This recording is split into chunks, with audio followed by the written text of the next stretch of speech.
I think that what is so powerful about peptide therapy is that we recognize results in ourselves really, really quickly. So when something finally starts working, the fear becomes, okay, if this helps, does that mean my body can't function without it?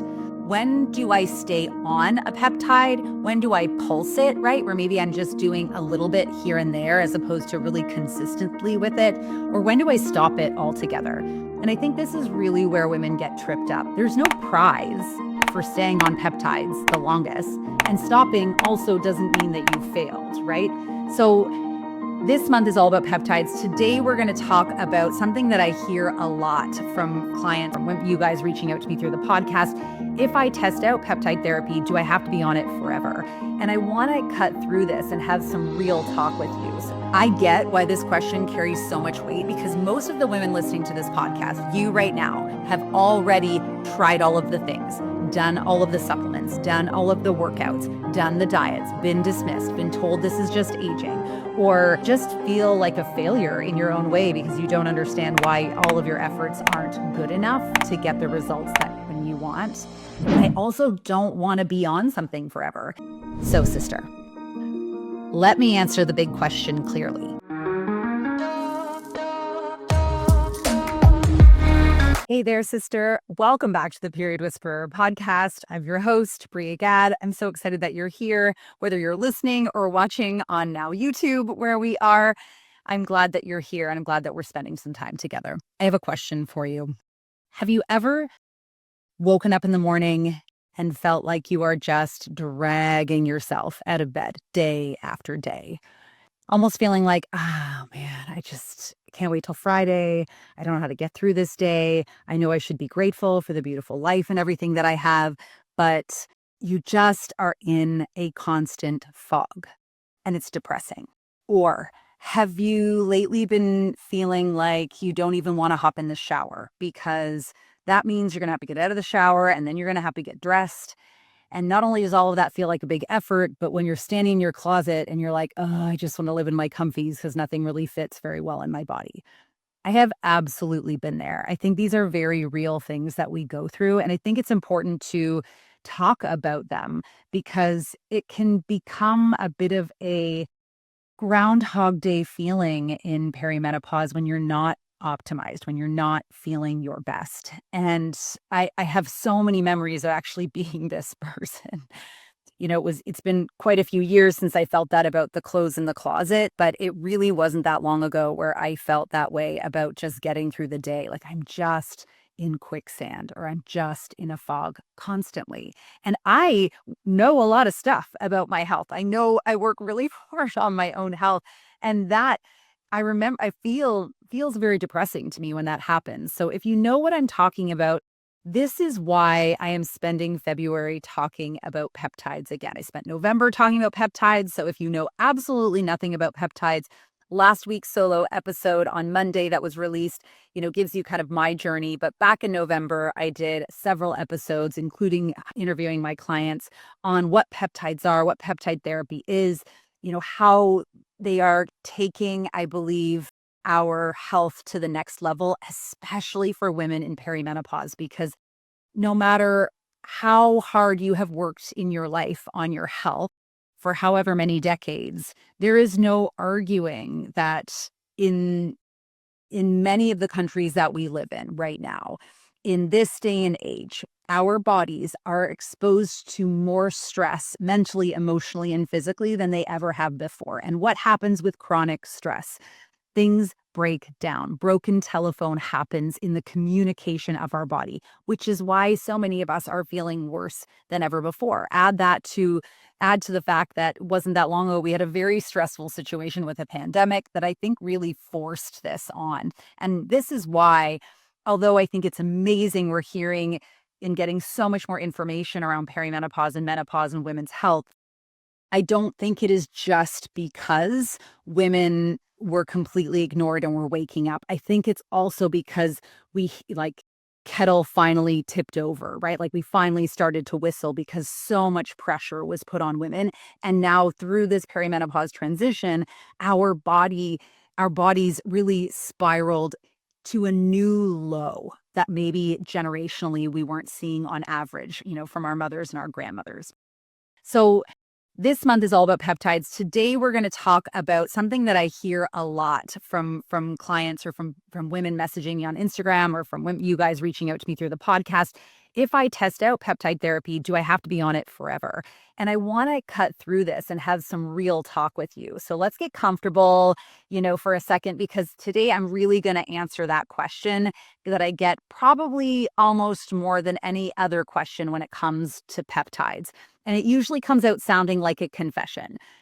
Bria, do I have to be on these forever? Like, I'm scared to start them because I don't want to be on them forever. And sister, I get why this question carries so much weight, because most of the women listening to this podcast, you right now, have already tried all of the things, done all of the supplements, done all of the workouts, done the diets, been dismissed, been told this is just aging, or just feel like a failure in your own way because you don't understand why all of your efforts aren't good enough to get the results that when you want.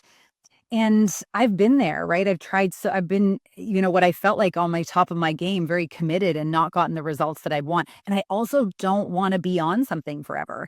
As it is, I typically have some maintenance minerals that I like to take for supplements, but I like to cycle those off, where unless I have a known deficiency, I don't really love being on anything other than my B minerals and my AG1 that I love and talk about all the time. And I highly recommend everyone consider.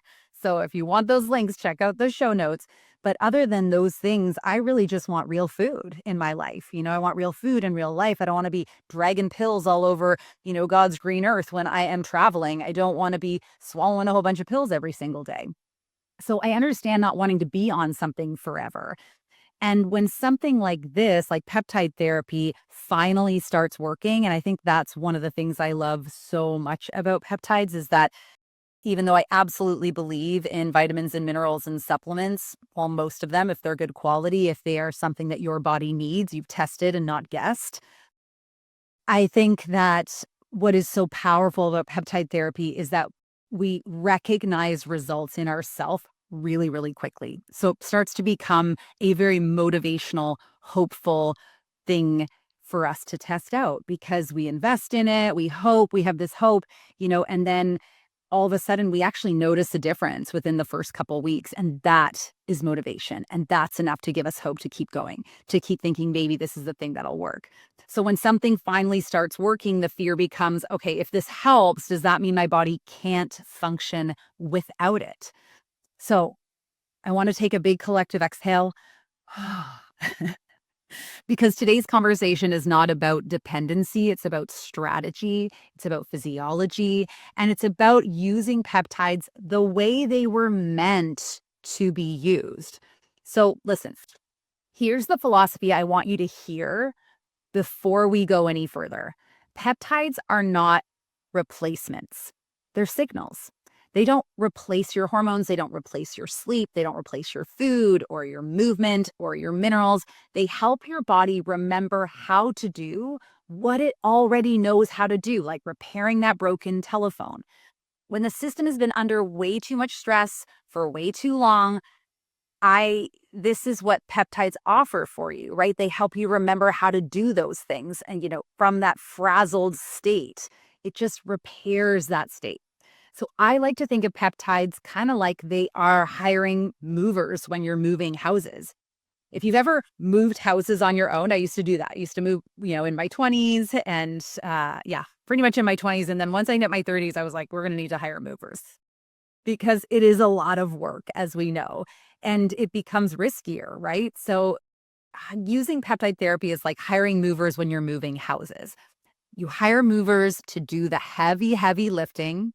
They move the couch, they move the bed, they move the big thing that you have no idea how you're going to get through through the doorway or down the stairs or whatever it is. And you move all the things, right, that are probably going to damage your back at our age if you try to do it alone, or damage the house as you try to wiggle it out things. But once the big stuff is moved, you don't keep the movers living in your house forever. You unpack, you organize. In fact, you probably move a lot of the little things yourself. You handle the day to day because now the system isn't overwhelmed anymore. That's how peptides should work. They help with the heavy lifting while you're building the foundation. Then you cycle off and let your body run the show again. So now that we understand that, when should you start to expect to see results? Let's talk about these timelines because I think expectations around when you should start to see these results really matter, right? If we go into weight loss thinking that one eating clean one day and working out one day is going to change the scale, you will be sorely disappointed. And this is why I don't love getting on the scale daily for my clients. I'm like, can we keep it to once per week? Wake up, pee, get on the scale, and do it again the next week at the same time if you really need to. Most of the time, we should notice our results in how we're actually feeling. And that is my preference. We want to tune into our own body. But regardless, when should we start to see results? Most women start noticing changes from almost all of the peptides that certainly the ones that I have experienced and used between 4 and 12 weeks, depending on the peptide, depending on the dose, and what else is really happening in your body, right? For my clients who genuinely are nailing it with their nutrition, who are nailing it in their functional movement, who are holding space for their sleep routine, who are managing their stress, who are lifting weights, I see results in them much faster than I see if we are using peptides for healing, or maybe we are in what I like to call a deeper health debt. We've got some more healing to do, or maybe we're not as rigorous about our routine or committed to those foundational pieces. But here's the honest breakdown. I'd say weeks 1 to 4 is when signaling really starts, right? We always have to remember our body is not a vending machine. We don't put something in and get something out immediately, right? It is a very complex, beautiful miracle of a thing, of a machine.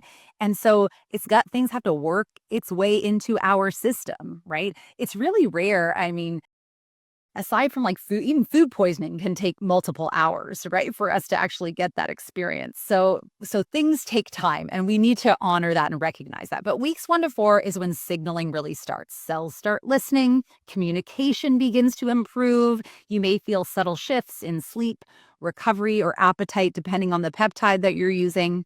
Weeks 4 to 8 is when you really start to notice and recognize changes in your own body. Your energy clearly improves, resilience happens, and you really start to, I think notice cravings that shift, or workouts that feel better, or sleep that really starts to deepen and stabilize for us. And then, of course, weeks 8 to 12 is when we see, I think, functional, and when other people can see functional and visible changes as well as ourselves, right? Body composition, resiliency, recovery, mental clarity. If someone tells you that peptides should change your life in 7 days, I don't think that's optimization. That's marketing. Or maybe that's way too much of something, right? Your body needs time to respond to signals. So we should feel a little like, when people try to sell us something that is unrealistic. But something in 4 weeks, something in 8 weeks, something in 12 weeks, yes, this is stuff that we know that should be happening in our body. So I think the next logical question starts to become, when do I stay on a peptide? When do I pulse it, right? Where maybe I'm just doing a little bit here and there as opposed to really consistently with it? Or when do I stop it altogether? And I think this is really where women get tripped up. There's no prize for staying on peptides the longest, and stopping also doesn't mean that you failed, right? Every body is different. How long you have been in health debt or broken telephone communication is going to be different per person. And the state of your life, the demands of your life, the demands that you put on yourself, the demands that your life is on yourself, also really different. And I really think about this often because I know almost any woman that comes to me, if I could scoop them out of their life and take them to Costa Rica on a retreat, out of their busy, busy life, and give them nothing to do but heal and repair, I guarantee they would lose weight without anything else other than just healthy eating, fresh air, sunshine, sleep, movement.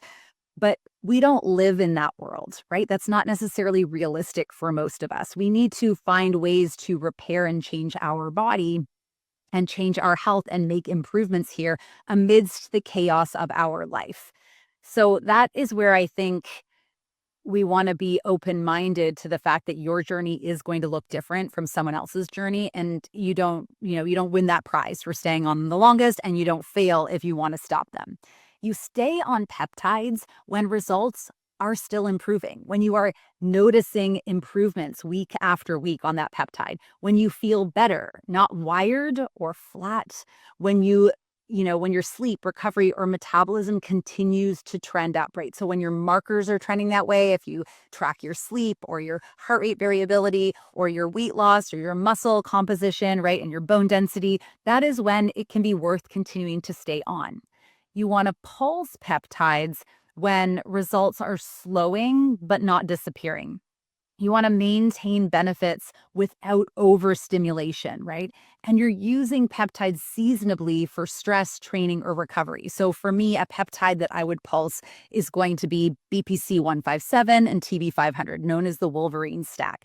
It is amazing for systemic inflammation. It's amazing for soft tissue repair in the body, which I think is an inevitable part of working out and exercising as we age. And it's amazing for gut healing. And since I know that gut health and inflammation are the root cause of disease, I am always going to want to pulse something like that throughout my year, once a year, maybe twice a year, in order to make sure I'm kind of locked in and in tip-top shape in that area.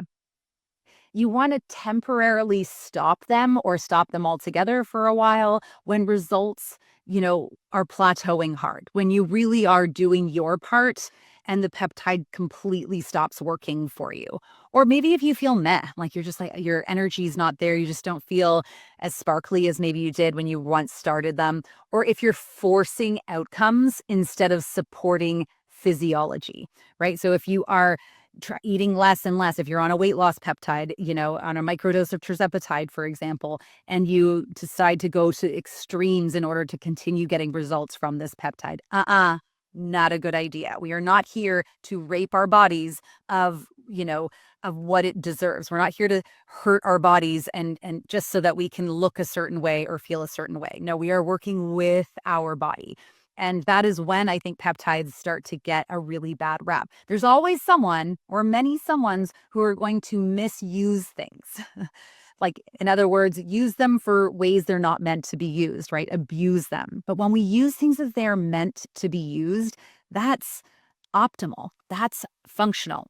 So here's a line I say to my clients all the time. Your receptors need rest just like your muscles need rest in your body. So stopping peptides does allow sensitivity to return. So the next cycle actually works. So if you have been someone on peptide therapy and it worked really well and then it stopped, it's probably time to get off, even for could just be a couple weeks or even 3 to 6 months. Take a break, do something different, and then come back to it. And I'm quite confident you're going to get those better results again.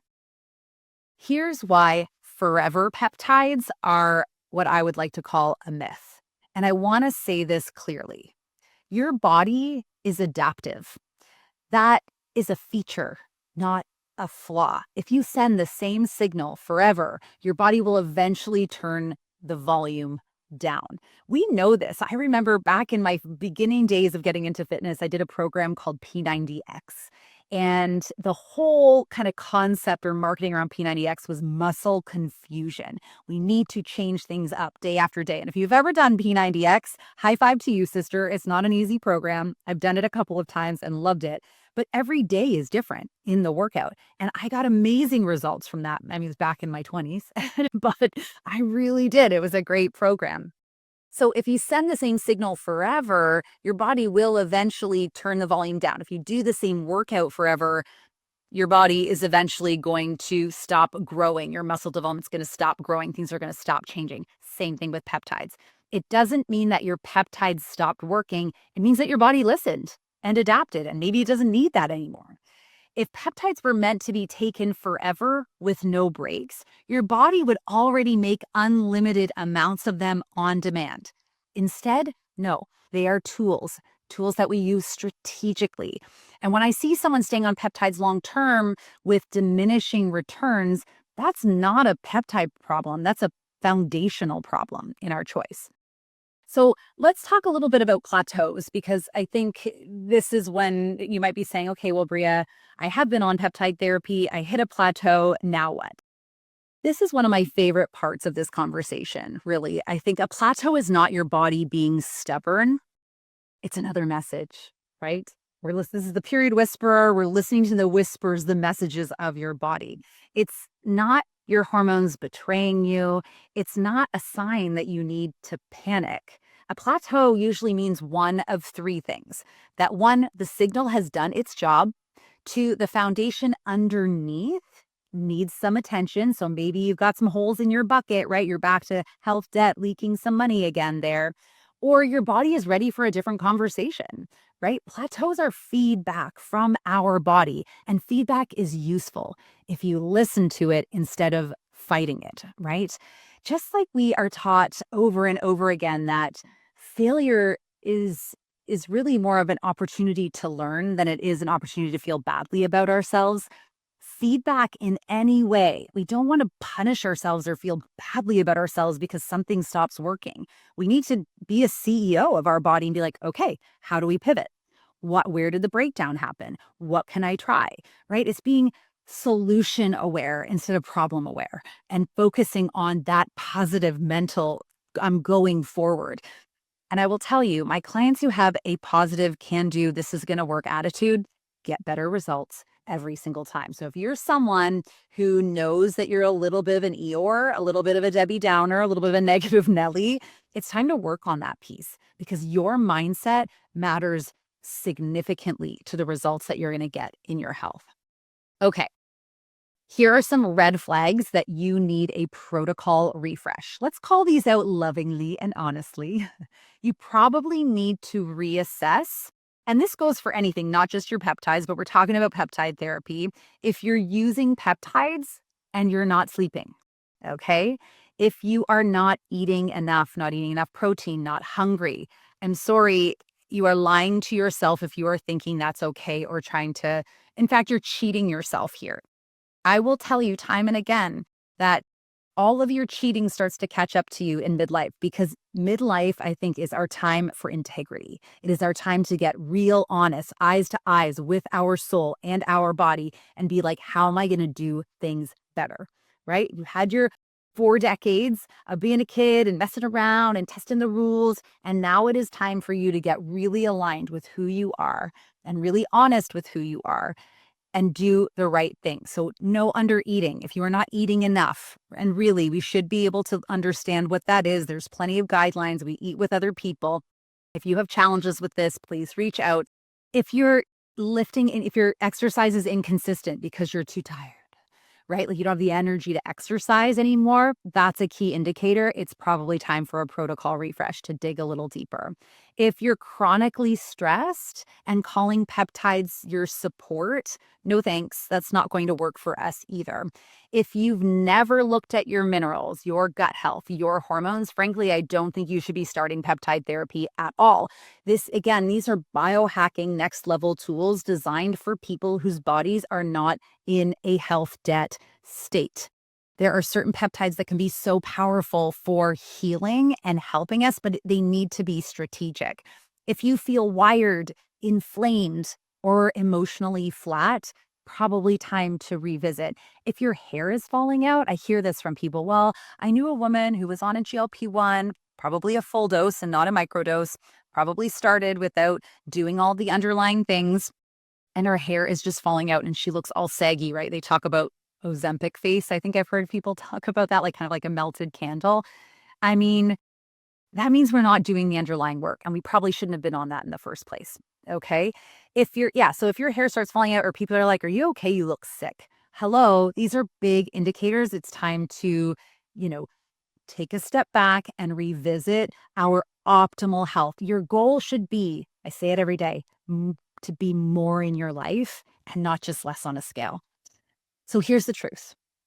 No peptide can outsignal a nervous system that feels unsafe. And no peptide can fix a body that doesn't have the raw materials to respond. Over the last 9 months of adding peptide therapy to my practice, I have seen some of the most amazing results from my clients.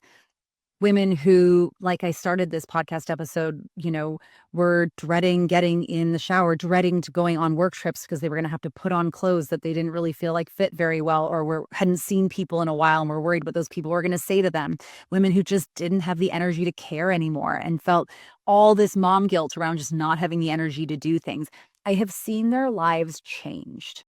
Not because they had a quick fix, because they did the underlying foundational work, optimized their hormones, and tested out peptide therapy strategically with a practitioner like myself. So your life can change within this next year. I mean, right now we're barely into 2026. I want you to understand the opportunity that is here, but I don't want you to take it lightly. I want you to take it seriously. I think one of the biggest mistakes people make is not using their peptide during a time when they're ready to give her. There's some amazing peptides that help you put on lean muscle. Why are you taking that peptide if you're not working out? Work out, get the most of it at that time. Otherwise, if you don't have time to do that, maybe not the best time to take that peptide. Do you see what I mean? So this is where I think it can be so valuable to work with someone. All right. My core philosophy, right? You're going to hear me say time and time again. This is really the heart of my work. Peptides work best when they are layered on top of solid sleep habits, enough food and enough protein, optimized hormones, strength training and movement, mineralization, nervous system safety. And I'm going to tag that nervous system safety along with freaking pleasure and joy. If you are so bored of your life, or you're so unhappy in your life, it is up to you to figure out what will light your spark again. You got to do it. You got to look outside of yourself. You got to think back to your childhood and think, gosh, what lit my soul on fire? Skipping rope, running down a hill, going on my bike, listening to music, getting in nature. What are the things? And then start doing the dang things. Peptides amplify what is already happening, right? So if you are on a downward spiral because of your habits, you're going to feel badly. But if you are on an upward spiral and maybe you're just a little stuck and sticky, you're going to feel amazing. And that's what I want you to feel. So if the foundation is strong, it's going to accelerate. If the foundation is weak, they kind of expose the gaps, right? So for a lot of people who, have a lot of GI issues with taking the GLP-1s, you got a gap in your gut. We got to sort that, right? We got to deal with this stuff first. So this is why I say often peptides don't create capacity. They reveal what capacity already exists inside of you, just like vitamins and minerals. You use them to restore what's missing. You don't use them to replace the system forever. So, sister, let me answer the big question clearly. No, you do not have to be on peptides forever. When used correctly, peptides are phased. They are strategic, temporary, responsive. They help your body do the heavy lifting during healing and optimization. Then you cycle off and let your system take over again. That's not dependency, that's intelligent support. So if you're listening to this and thinking, okay, but how do I know what my body needs? That's exactly the work I do with my clients and, of course, inside the peptide posse. So you're going to stop guessing, stop chasing trends, start signaling smarter, and let your body do what it's always known how to do. So if you have peptide questions like, will these help me? Like, am I a good candidate, or do I have other work I need to do first before I make this investment? If you have fears that you want to actually talk through or know what the next best step is for you, that's what I'm here for you. So make sure to swipe up and book a free hormone breakthrough call with me. 30 minutes. I am here to help you move forward in your health journey, because I don't want any more women stuck, wasting their time, feeling like I'm just going to stay in this suffering pocket until I have more energy. Because unfortunately, it's not going to happen. You're not going to magically get more energy, just like no one's coming in to magically dump 10 grand in your lap to help you out with your debt, right? We need to start taking care of ourselves. But listen, if you are feeling like I'm not quite ready to get on the phone with you, Bria, I also really appreciate that. Swipe up, grab the ultimate guide to peptides for perimenopause. You get a lot more detail in there. That is why I created that. It is in the show notes here. And most importantly, sister, take this information take one action and focus on being more in your life and not just less on a scale. I'll see you in the next episode.